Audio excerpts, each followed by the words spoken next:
Good morning student. Class 12 का third lesson वितान भाग का करें हम बेटा मोहनजोदड़ो का। कल तक हमने किया था किस प्रकार से मोहनजोदड़ो के घरों की गलियों को देखकर हमें राजस्थान के ख्याल आ जाते हैं कि वहाँ पर भी ऐसे दृश्य देखने को मिलते हैं और वहाँ के लोग यानी कि 1.5-2 साल पहले यहाँ का जो राजा होता है उस राजा के कारण किसी प्रकार की तकरार वगैरह आदि हो गई थी और वहाँ के जो लोग होते हैं अपने उन घरों मकानों को बना करके छोड़कर यहाँ से चले गई थी। तो वहाँ के जो खिड़की दरवाजे तो होते हैं उनको लोगों ने उठाकर ले गए थे और बाकी अब इनके जो घर होते हैं वो क्या है, ढेर बन गए यानी कि खंडहर बन चुके हैं और उसे सुबह लोग शाम को शायद वापस लौट जाता है, ऐसा प्रतीत हो रहा है। आगे कि मोहनजोदड़ो में मिली ठोस पहियों वाली बैलगाड़ियों को देखकर लेखक को अपनी बैलगाड़ी की याद आ जाती है जिसमें पहले दुल्हन बैठकर ससुराल आया करती थी। बाद में इन गाड़ियों में आरे वाले पहिए और अब हवाई जहाज से उतरे हुए पहियों का प्रयोग होने लगा है। कि वह कहते हैं कि मोहनजोदड़ो में मिली ठोस पहियों की बैलगाड़ियों को देखकर मुझे याद आता है कि पहले इन बैलगाड़ियों के अंदर यानी कि जो दुल्हन होती वह ससुराल में आती थी। पहले गाड़ियों में आरे वाले पहियों का प्रयोग किया जाता था, अब धीरे धीरे यानी कि जहाज के उतरे हुए जो पहियों का प्रयोग इन बैलगाड़ियों में होने लगा है। रेगिस्तान के जहाज और हवा के जहाज का ऐतिहासिक गठजोड़ है, लेकिन यह कहना बहुत ही मुश्किल है कि अब दुल्हन की सवारी बैलगाड़ी अथवा ऊंट गाड़ी का प्रयोग कहीं होता है। वह कहते कि लेकिन आजकल तो यानी कि सवारी ये बैलगाड़ियाँ वगैरह आदि, पहले बैलगाड़ी होती थी फिर ऊंट गाड़ी आदि का प्रयोग होने लगा, लेकिन अब ये चीज़ें समाप्त हो चुकी हैं। लेखक के मेजबान ने उन्हें मोहनजोदड़ो के अजायब घर में घुमाया। यह एक छोटा सा अजायब घर है जिसमें सामान भी कम ही था। वैसे तो मोहनजोदड़ो की खुदाई में मिली चीज़ों की संख्या 1000 से ज़्यादा है, परंतु इस अजायब घर में जो चीज़ें रखी गई हैं उन्हें देखकर सिंधु घाटी की सभ्यता की ठीक से झलक मिल जाती है। इस अजायब घर में रखी चीज़ें एक और तथ्य की ओर ध्यान आकर्षित करती हैं कि मोहनजोदड़ो हड़प्पा से लेकर हरियाणा तक समूची सभ्यता में औजार तो मिलते हैं परंतु हथियार नहीं मिलते। मैं कहता कि मोहनजोदड़ो के वहाँ पर देखते हैं कि हमें हथियार किसी तरह का कोई नहीं मिलता, औजार सभी प्रकार के मिल जाते हैं। ये चीज़ें भी हमें मोहनजोदड़ो के समय में ये अवशेष भी देखने को मिले हैं। अगर कुछ चीज़ों को हथियार भी मान ले तो वे राजतंत्र हथियार जैसे नहीं हैं। अनुमान लगाया जा सकता है कि यहाँ अनुशासन तो जरूर था परंतु ताकत के बल पर नहीं था। वह कहते कि ऐसे सिर्फ हम लोग का मोहनजोदड़ो के समय पर भी क्या था, अनुशासन से भी राजा लोग करते थे, लेकिन जो अनुशासन वो कहते ताकत के बल पर नहीं बल्कि हथियारों के बल पर था। औजार जो मिलते थे, हथियार तो थे नहीं लेकिन जो औजार वगैरह हैं उसके बल पर किया जाता था। मोहनजोदड़ो सिंधु घाटी की सभ्यता का जितना बड़ा शहर है उतना ही साधनों की व्यवस्थाओं में समृद्ध भी है। सिंधु घाटी की सभ्यता से जुड़े लोगों को कला, वास्तुकला और नगर योजना की संपूर्ण जानकारी थी। धातुओं, पत्थर की मूर्तियों और बर्तनों पर उकरे गए चित्रों को देखकर यह सहज अनुमान लगाया जा सकता है कि सिंधु सभ्यता को तकनीक सिद्ध से ज़्यादा कला सिद्ध कहा जा सकता है। एक पुरातत्ववेत्ता के अनुसार सिंधु घाटी की सभ्यता की खूबी उसका सौंदर्य बोध है, जो राजपोषित या धर्म पोषित न होकर समाज पोषित कहा जा सकता है। अजायब घर में रखी हुई बहुत सारी सुइयों से भी यह अनुमान लगाया जा सकता है कि बारीक काशीकारी की काम आती होगी। अजायब घर के अंदर वह कहते हैं कि जब सुई वगैरह आदि को देखकर हम अनुमान लगा सकते हैं कि इन सुइयों से यानी कि कोई छोटी सिलाई वगैरह आदि की जा रही होती है।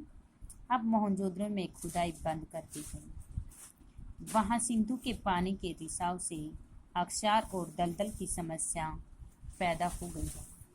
क्योंकि हमें सिंधु सभ्यता के और नमूने हासिल नहीं हो सकते हैं, इसलिए मौजूदा खंडहरों और अवशेषों को बचाकर रखने की चुनौती और जिम्मेदारी हम सब पर है। अब इसमें से हमारे क्वेश्चन आंसर हैं। सिंधु सभ्यता की खूबी उसका सौंदर्य बोध और जो राजपोषित या धर्म पोषित ने हो पोषित था। ऐसा क्यों कहा गया है? सिंधु सभ्यता की सामाजिक, धार्मिक, आर्थिक प्रवृत्तियां जो मानवता आदि पर आधारित होती हैं। इसमें कहा गया कि वे मानव पर सब कुछ क्या है, मनुष्य पर आधारित है ये चीजें। सिंधु घाटी की खुदाई में मिले हुए अवशेष, खंडहर आदि के से हम अनुमान लगा सकते हैं कि सिंधु सभ्यता के लोग किस प्रकार से अपना साधारण जीवन जीने के लिए अनुशासन प्रिय माने गए हैं। सिंधु सभ्यता का मुख्य व्यवसाय क्या था? पशुओं को पालना, कृषि करना, ये काम था। पशुओं के साथ ही वे अपना सहज जीवन करती थी। खुदाई से मिट्टी में एक बैलगाड़ी मिली थी। जब वह मोहनजोदड़ो के समय में वह कहते कि वहाँ पर जब खुदाई की जा रही थी तो वहाँ खुदाई के समय में एक बैलगाड़ी मिली थी। वह कहते कि बैलगाड़ी समाज की सांस्कृतिक धरोहर मानी जाती है और आडंबर कहीं, इसमें भव्यता का आडंबर कहीं दिखाई देता है। सिंधु सभ्यता के घरों के खंडहरों को देखकर हमें अनुमान लगा सकते हैं कि यहाँ ये आकार में छोटे और साधारण परिवेश से मेल खाते हैं। ये अनुमान लगता है कि यहाँ साधारण जो लोग रहते हैं। 2 मंजिला इमारतों की कल्पना भी वहाँ पर की गई है, परंतु बहुमंजिला महल, भव्य इमारतें भी होंगी, ऐसा हम अनुमान लगा सकते हैं। बर्तनों और मर्द भांडों को देख करके यह भी कहा जा सकता है कि वहाँ के खान पान साधारण बर्तनों का प्रयोग किया जाता था। वह कहते कि कोई हथियार का प्रयोग होते थे, इसका कोई प्रमाण नहीं है, क्योंकि वहाँ पर औजार तो मिलते हैं लेकिन हथियार किसी प्रकार का कोई नहीं मिला है, तो इसे हम अनुमान नहीं लगा सकते हैं। क्योंकि वह कहते कि वहाँ के जो बर्तन वगैरह होते हैं उन पर तरह तरह की जो चित्रकारी वगैरह आदि की जाती थी, तरह तरह की चित्रकारियाँ की जाती थी। तो वह कहते कि यहाँ के जो लोग अपना जीवन हर प्रकार साधन सा व्यतीत कर रहे होते हैं और हथियार का प्रयोग होगा, इसका कोई प्रमाण नहीं है। वे लोग अनुशासन प्रिय थे, परंतु यह अनुमान नहीं लगाया जा सकता कि वे किस प्रकार ताकत के बल पर कायम किया गया है, बल्कि लोग अपने मन कर्म से ही जुड़े हुए थे, धर्मपरायण थे। वह कहते कि वहाँ पर हर प्रकार के देवी देवताओं के बड़े बड़े मंदिरों में क्या होते हैं, देवी देवताओं की बड़ी बड़ी मूर्तियों के अवशेष भी वहाँ पर मिलते हैं और मोहनजोदड़ो की खुदाई में एक धाड़ी वाले नरेश की एक छोटी सी मूर्ति हमें मिली है और वहाँ पर एक नृत्य करने वाले की मूर्ति मिली है। वह कहते हैं कि उन धाड़ी वाली मूर्तियों को देखकर और उनको देखकर हमें ऐसा प्रतीत होता है कि ये राजतंत्र, धर्मतंत्र का प्रमाण नहीं माना जाता है। अन्य सभ्यताओं के अनुसार उनकी तुलना की जा सकती है कि यहाँ आशय लगा जा सकता है कि खूबी बहुत सुंदर थी, कि यह राजपोषित या धर्म पोषित न होकर के समाज पोषित कहा गया है, कि यहाँ पर किसी प्रकार का कोई राजा नहीं, कोई धार्मिक वगैरह नहीं है, बल्कि ये समाज पोषित है। ये प्रश्न हमारा बहुत बार आता है, ये हमारा के इम्पोर्टेंट क्वेश्चन भी माना जाता है, इसको अच्छे से याद करना है। ये कोठार क्या थे, इनका निर्माण क्यों किया गया था? कि कोठार क्या होते हैं? अनाज को इकट्ठा करने के लिए भंडार बनाए जाते हैं, जिनमें शायद काफ़ी समय तक अनाज को सुरक्षित रखा जा सकता है। मैं कहते कि इन भंडारों को भरने के लिए, कोठारों को भरने के लिए क्या किया जाता था कि दोनों चौकियों की 3 कतारें होती थी। उत्तरी दिशा में एक गली बनी हुई थी जहाँ ढुलाई के लिए शायद बैलगाड़ियाँ लाई जाती थी। वह कहते कि जब इन कोठारों काफ़ी लंबे समय तक अनाज को सुरक्षित रखने के लिए बनाई जाती थी और इनमें जब अनाज को उतारा जाता था, वह कहते कि एक गली सी उत्तरी दिशा के अंदर बना रखे जहाँ से बैलगाड़ी आ जाती थी और सीधे क्या करती थी, उतारा नहीं जाता था, उनकी लुढ़ाई की जाती थी, सीधे उन कोठारों के अंदर लुढ़का दिया जाता था उनको। जब वह कहते कि ये छोटे छोटे इनको देखकर भी हमें क्या करता है कि मोहनजोदड़ो के समय में ये भी कहते हैं कि उनका निर्माण किस प्रकार से किया गया था, वो चीज़ें भी बताई गई थी कि वो राजा लोग अपना निर्माण करने के लिए इनका कोठारों का निर्माण करते थे। कृषि के लिए इस क्षेत्र का उपयोग कैसे होता है? कि इतिहासकार इरफान हरी का मानना था कि यहाँ के लोगों की रबी की फसल लेते हैं, कपास है, गेहूँ, जौ, सरसों, चने की रोटी, प्रमाण आदि भी हमें मिलती है। कुछ विद्वानों का मानना है कि यहाँ ज्वार, बाजरा, रागी भी पैदा की जाती है, खजूर, खरबूजे, अंगूर आदि भी उगाए जाते हैं, झाड़ियों से बेर इकट्ठे किए जाते हैं तथा कपास की खेती भी होती है। कपास को छोड़कर अन्य सभी फसलों तो बीज से भी यहाँ प्राप्त हुए हैं। लेकिन वह कहते हैं कि जब इन चीज़ें की हमें इनसे अनुमान लगा सकते हैं, क्योंकि हमें ये चीज़ें ये बीज वहाँ पर मिले तो हम सोचते हैं कि उसमें ये खेती भी हुआ करती थी। लेकिन वह कहते हैं कि खेती यहाँ पर कपास वगैरह आदि खेती भी की जाती, लेकिन उनका कोई किसी प्रकार का कोई अवशेष नहीं मिला, किसी प्रकार का कोई बीज नहीं। बाकी जितनी भी जो फसलें होती हैं उन सभी के अवशेष हमें मिल चुके हैं। कॉलेज ऑफ फ्रेंड्स किसे कहा गया है, इसका क्यों निर्माण किया गया था? महाकुंड के उत्तर पूर्व में एक बहुत बड़ी इमारत के अवशेष थी, जिनमें 3 खुला स्थान भी थे। टूटी फूटी इमारतें से बना हुआ था। उन बरामदों के साथ में बहुत छोटे छोटे कमरे भी बने हुए थे। पुरातत्व शास्त्री उसे मानते हैं कि धार्मिक अनुष्ठानों में ज्ञानशालाएं के साथ साथ सटा कर बनाई गई है। इसे हमें कॉलेज फ्रेंड्स आप कहा जाता है। हमें यह भी अनुमान लगा सकते हैं कि यह राज्य सचिवालय सभा का कोई सामुदायिक केंद्र रहा होगा। अब ये भी हो चुका था हमारा कि मोहनजोदड़ो में जल निकासी की व्यवस्था किस प्रकार से की गई। ये बहुत बार आ चुका है कि किस प्रकार से वहाँ के नलियों को ढका गया था। समानांतर नलियाँ बनाई हुई थी, उनको ढका इस प्रकार के घर का इस तरह से बनाई गई थी। घर का जो गंदा पानी होता है वह नलियों का एक किसी बाहर एक स्नान घरों का जो यानी कि स्नान वगैरह करते थे वो घरों का गंदा पानी एक नालियों सभी इकट्ठे होकर के खुद में जागरण का पानी था और उनको ढक दिया जाता था, ताकि नालियों को ढकी हुई इसलिए होती थी क्योंकि वहाँ किसी प्रकार की कोई बीमारी वगैरह ना हो। क्योंकि मोहनजोदड़ो के समय में जो लोग होते अपने स्वास्थ्य के प्रति बहुत ज़्यादा ध्यान रखते।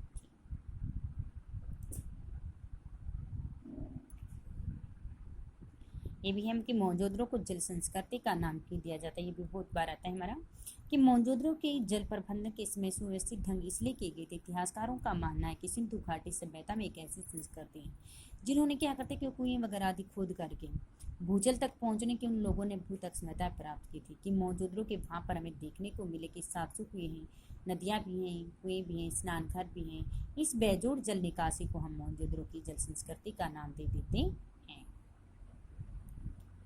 ये भी बताया कि नर्तकी की प्रसिद्ध शिल्पकला भी बताया गया था कि वहाँ जब खुदाई करती जा रही थी तो वहाँ पर एक नर्तकी का अवशेष मिला था और वो अब दिल्ली के राष्ट्रीय संग्रहालय में उस मूर्ति को रखा गया था। ये हमारा हो चुका था। पर्याप्त खिड़की दरवाजे इसमें भी बताया था कि वहाँ के किस प्रकार के आयताकार के समय में जो घर है वो बनाए गए थे कि उनको देख करके छिज्जे वगैरह आदि के निशान ने देखकर हमें ऐसा प्रतीत हो गया कि ये सूरज की रोशनी वगैरह होती है वो यहाँ तक नहीं पहुँच पाती है, इसलिए लोगों ने अपने छिज्जों को नहीं बनाया गया है।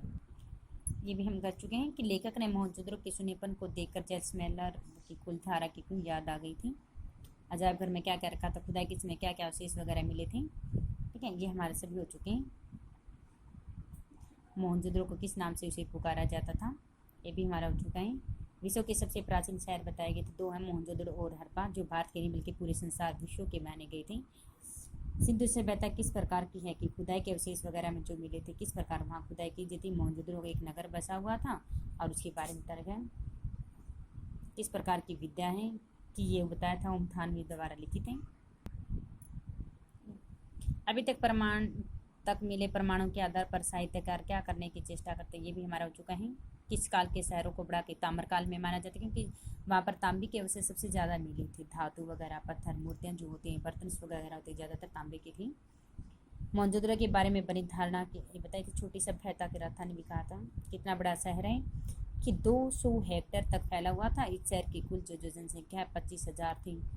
5,000 पहले आज की जो महानगर सभा वगैरह बताई गई थी। सबसे बड़ी खूबी क्या थी कि आदिम शहर की जो सड़कों गलियाँ वगैरह थी वो सब क्या थी आपस में मिली जुली, टेढ़ी थी, कोई सीधी जाती थी।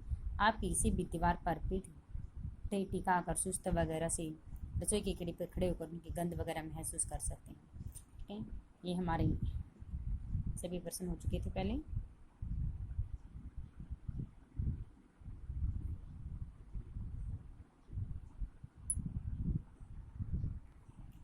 ये भी हमारे हो चुके थे। उच्च वर्ग के लोगों की बस्ती कहाँ स्थित थी और स्तूप मिला था उच्च वर्ग की वहाँ पर 5 किलोमीटर दूर एक सिंध नदी वगैरह भी बताई गई थी बहती है। टूटे फूटे साध कारीगर रहे होंगे यहाँ पर। उनके छोटे छोटे मकानों को देख करके हमें ऐसा खंडरों को देख करके प्रतीत हो रहा था। बने महाकुंड के बारे में बताया गया था। टीले की दाईं ओर एक लंबी गली दिखती है, वहाँ पर आगे एक महाकुंड है। इसे देवमार्ग भी कहा जाता है। इतने फुट लंबा है, चौड़ा है। ठीक है, महाकुंड के आसपास में क्या क्या चीज़ें बनी हुई थी कि वहाँ पर इतने स्नान घर वगैरह थे, साधुओं के कक्ष बने हुए थे, पंक्ति में 8 स्नान घर थे, एक स्नान घरों के मुँह एक दूसरे की तरफ नहीं खुलती थी, और पानी कुंड में से पानी भरने के लिए पानी के पास में एक कुआं था, और कुएं में से पानी निकालने के लोग कहते हैं आपस में नाले वगैरह बनी हुई थी ताकि उनका जो गंदा पानी होता है इस महाकुंड के अंदर नहीं जा सके। चंडीगढ़ शहर किस शैली पर बना हुआ था, इसे बनाने वाला कौन सा था।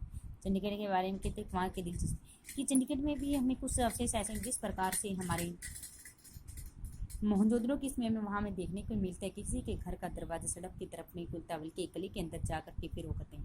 वह कहते कि इनको लेकिन कुछ देखा गया है कि चंडीगढ़ के अंदर इस सेक्टरों के अंदर हमें ये चीज़ें मिलती हैं, सड़क के बजाय दरवाजे किसी गली के अंदर जा करके वहाँ पर खुलते हैं। वह कहते कि ऐसा प्रतीत होता है कि वहाँ का जो वास्तुकार था, जो कारबूजी, उन्होंने ये सीख मोहनजोदड़ो से ली होगी, उसे पता चल जाता है।